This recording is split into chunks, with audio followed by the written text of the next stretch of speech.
Your name is? Debbie Huffman. Debbie Huffman, H-U-F-F? H-U-F-F-M-A-N. And Debbie, your daughter's name is? Katie Huffman Reinig. R-E-I-N-I-G. N-I-G, okay. And what do you do these days? I retired from full-time teaching and now in 2007, and now I'm part-time teacher at Landfield. And what do you do? I'm a chaplain at St. Louis University Hospital. A chaplain? That's interesting. And are you an ordained minister in the Christian faith? Yeah, I'm ordained as a minister in the United Church of Christ. United Church of Christ. And she get that from you? No, no, I taught English. Now I teach like a service learning class that kids volunteer, seniors only, in the school and within the community, so it's really fun.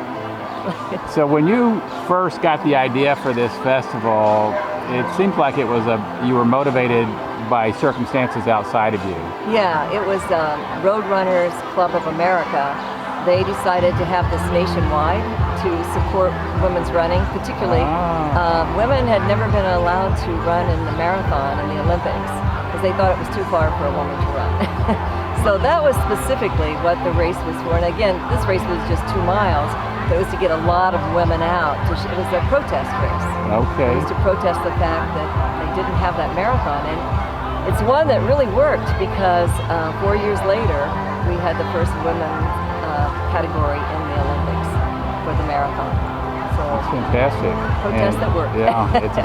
Well, I guess you proved everyone that women like running, that they can run. Yes. And so, were you a runner at the time? Yeah. I started running in 1972, and that's the year that Title IX passed. And so when I went for my first teaching job, they asked me, they said, well, we really want to hire you as an English teacher, but would you be willing to coach girls track? We have to. They were federally mandated to start girls teams that year. Wow. And I said, well, I'd be willing to try, but I just want you to know I've never been to a track meet in my life. And nobody was running, and so that's what started my running, to prepare to be a coach. Now, Katie, did you get involved? Was that when you were 8 years old? No, this was before I was born. Oh, okay. Yeah. That was in 1972. Yeah, 72, and then, but she got involved in running, I think, just because you started running when you were a little girl, really. Yeah, and I think this was the first race that I ever ran in, and like I said, I don't remember the exact age. I was very young, and just inspired by my mom. We live across the street from the Muni Opera, so there's like a long drive there, and so to help get me ready for the race, she would take me over there and we'd just run back and forth.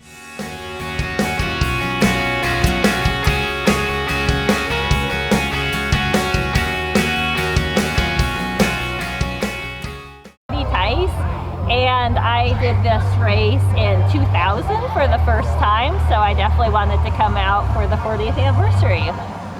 And Jan, you've probably been running in this for a long time. Well, I've got my shirt, I think the first one was 2002 or 2003. And then I directed it for a couple of 3 years, so I go back quite a ways with Women's Distance Festival, and I love the reason why Women's Distance Festival was started. Yeah, tell me just real quickly what it was that reason that got started. Because women were not able to run in long distance races, and it was high time that women be recognized for what they are, and that's powerful. That is powerful. Thank you so much for that. My name is Roseanne Nance, and I'm here to run the Women's Distance Festival. For how many years have you been running this festival? This is my 3rd year. Do you know any of the ladies that have been doing this for a long time? There's a few, I think, that have done it for a long time. Diana Nevitt, I know, has helped put it on for a while. I know her from work. We work together at Department of Transportation, but we're both retired now. Oh, wow. That's nice. So what's your intentions today? To make it through the 2 miles in one piece without any injuries or being sore at the end. All right, thanks, Roseanne. Hi, I'm Jennifer. I'm here for Women's Distance Festival. How long have you been running in the festival? I think this is my 4th year. Do you have a PR you want to share with anybody? I can't remember it. I've been trying to figure it out all morning. I'm like, I think 1 year it was, I think 1 year I had like a 1753. It's somewhere around the 18 number, so. That's a good number. Yeah. Thanks, Jeff. I like it. Randy Lucas.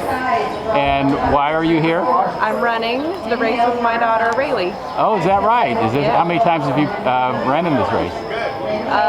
5 years. 5 years. Wow. Is there any more PRs in that body? I don't think so. Not for a 2-miler. Maybe. Maybe. We'll see. Yeah. How many miles a week do you run on average? Depends on what I'm training for, but I like to do 40 to 50. Hey, we're filming now. Tell me your name and why you're here. I'm Kim Curtis, and I'm here to run the 40th anniversary of the Women's Distance Festival. How many years have you run this festival? I think this is my 4th. Wow, pretty good. And your I'm name? Molly Burns, and I am also here to run the Women's Distance Festival. This is my first time running it, so I will get to ring the PR bell. Wow, that's fantastic. So what does this festival mean to you guys? Or is it, it's an all-women's race, and tell me why you think you want to run an all-women's race? Well, it's just about women's empowerment and women being able to run distance. It's just a great event. It's just fun. All right. You want to say anything else? Jane Antonacci and Michelle Keener right over there. Yeah. Yeah, here they are. I'm here. Say hi. All right, thank you. And why are you here, Cindy? To do the Women's Distance Festival, and a friend and I kind of made this a summer activity that we both enjoy doing. How many years have you been doing this? Oh, probably 8 or 9. Wow. We are not runners, we are walkers, but we start and we finish. That's the important. So what's your PR on this course? We've not been practicing as much, so I'm not going to give that number. Start and finish, remember? Right. It's pretty empowering to be here with all these women, isn't it? Yeah. And when you read the article in the Illinois Times, the fact that this has been going on for 40 years is kind of a neat project. It is. Thank you very much, Cindy.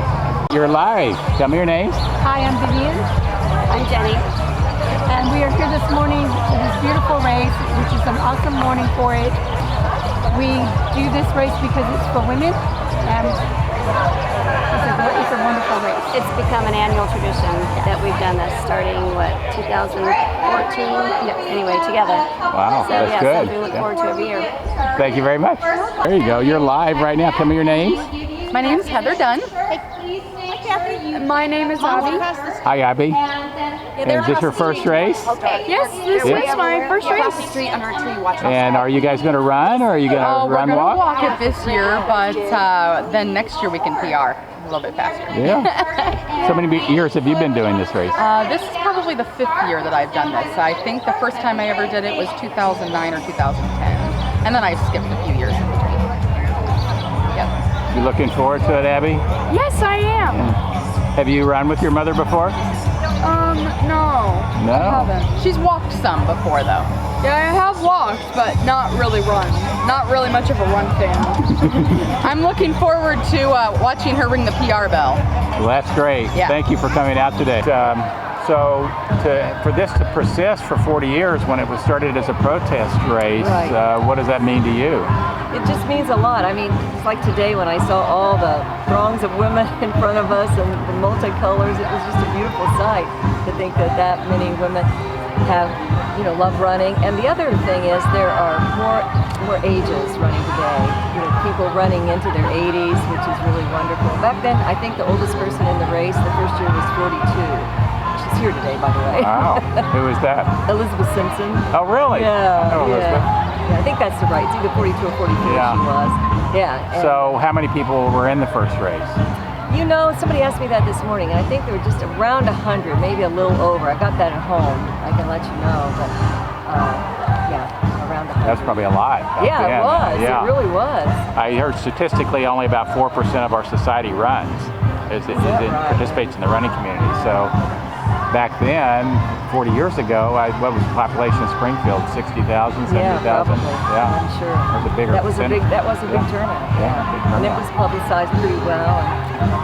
Yeah, it was just a really fun thing to be a part of that first year. Well, as a male runner, I've always been jealous of this run, that we can't participate, or should we be allowed to participate? Do you think it's time to change it to a 2-mile distance festival? No. No? I like it this way. You know, it's just got to keep some history going, and Yeah. just to think that this is 40 years, you know. And I think it's so important to look back on the reason it all started and to remember that, you know. And to I think, agree. gosh, Yeah. You know, it does. All these women now are involved, and that we used to pull women out of the Boston Marathon if they tried to run. I saw that. Yeah, I've seen you've seen videos those of that. pictures, Yeah, yeah. it's awful. So it was right around that time, and you know, this run sort of made all of that public. It's hard to believe in today's society stuff like that existed back then. I know. Like Yes. Pastor Katie, I would have never, I wasn't even expecting you to say that. Even though it's perfectly legitimate today. I know. So thank you so much for your interview. Oh, you're Appreciate welcome. it. Yeah, it was really nice to meet you.